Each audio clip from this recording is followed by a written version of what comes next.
A 911 dispatcher in Albuquerque, New Mexico has just resigned from his position after he was caught in an audio recording hanging up on someone who desperately needed help for her friend who had just been shot.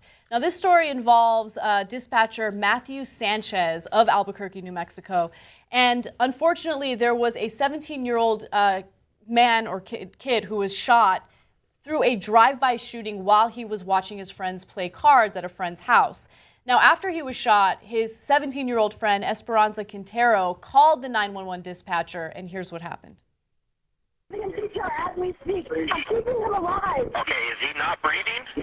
Barely. Hey, one more breath. Okay. One more breath. There you go, Jaden. One more breath. Yes. There you go, Jaden. Good job. Just stay with me, okay? Okay? There you go. Good job, Jaden. Is he breathing? He's barely breathing. How many times does the fucking tell you? Okay, you know what, ma'am? You could deal with yourself. I'm not going to deal with this, okay? No, my friend is dying. So at that point, the dispatcher just hung up on her, which is obviously a huge issue. I should note that the ambulance was dispatched before he hung up on her. So thank God he at least did that, but unfortunately it wasn't enough to save Jaden Chavez's life.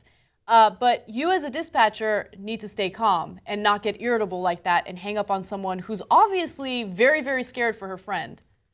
Now, look, the dispatchers are supposed to keep people on the line, and they do have a tough job because the people calling them are usually in a state of panic, right? Because they're calling 911, and in a case like this, they got a friend dying right in front of them. But that's your job. Your job is to, as Anna said, to remain calm. Part of the story that really irritates me is, so she curses, and that seems like that's what sets them over the top, right? Dude, the curse is not 1% as important as the kid dying on the floor there, bleeding out, right? These people who get so emotional about it, oh, well, okay then, well, if you're going to curse, no, but you don't have a normal job. You don't work for AT&T. You're not a phone operator. Okay, well then, sir, if you're going to be like that, I'm not going to send your cable representative out there. Okay, like that's annoying, but who cares, right? You don't have that job. You have a job where you have to keep the person on the line and you have to do your best to stay calm because there's someone's life on the line. Who gives a shit that they were cursing? I think the biggest issue in a lot of these stories, whether it be this dispatcher or people not being supportive of victims who have been shot while they were unarmed, is that people lack empathy, right? In this case, this dispatcher just lacked empathy.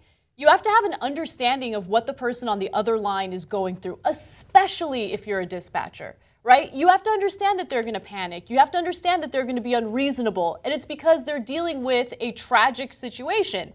I mean, this guy got shot.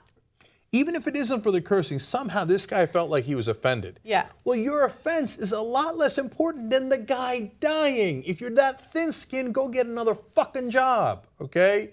Well, that's what he's doing. So yeah, so appropriately, he's been dispatched.